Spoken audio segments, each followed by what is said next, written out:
السلام عليكم.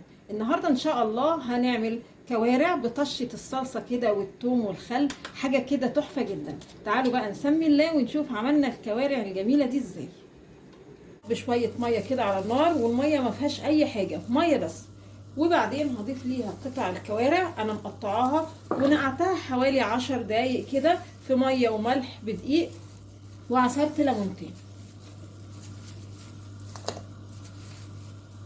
بعد حوالي 5 دقايق بنلاقي المية قلبت كده مع الكوارع. ما بستناش اكتر من 5 دقايق وبرمي المية وبشطف الكوارع. ما بستناش اكتر من 5 دقايق علشان ما فوائد الكوارع ما تخرجش في المية اللي انا كده كده هرميها.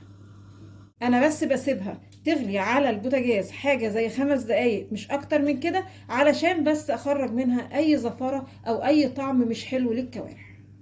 دلقت الميه اللي الكوارع خدت غلوه كده زي ما قلت لكم، غسلت الحله وجبت ميه نظيفه. هضيف ليها بقى بصلايه كبيره، جزرايه، وطماطمايه. ده بالنسبه للخضار اللي هضيفه. وهضيف ورق لورا وواحده كده ليمونه لومي بتدي للشوربه طعم حلو قوي، وكام حبايه كوبيبه صيني. ولما المكونات تغلي كده مع الميه هضيف بقى قطع الكوارع بعد ما شطفتها،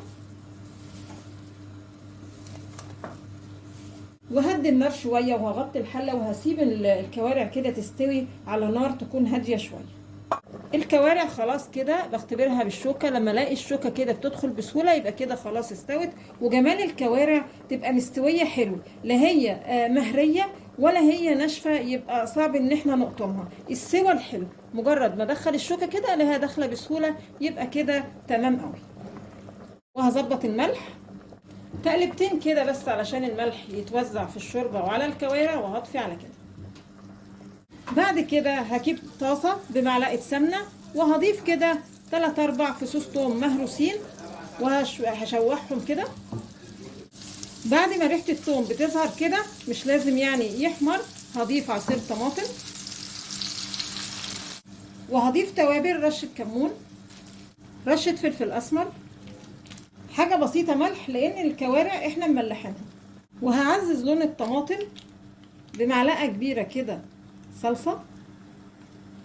بعد كده هضيف للتسبيكه قطع الكوارع،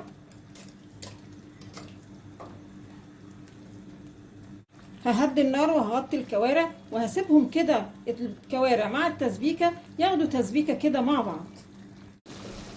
خلاص كده الكوارع خدت تسبيكه حلوه. هضيف بقى 2-3 خل، تقلبتين كده علشان الخل يتوزع في الكوارع، وهطفي على كده.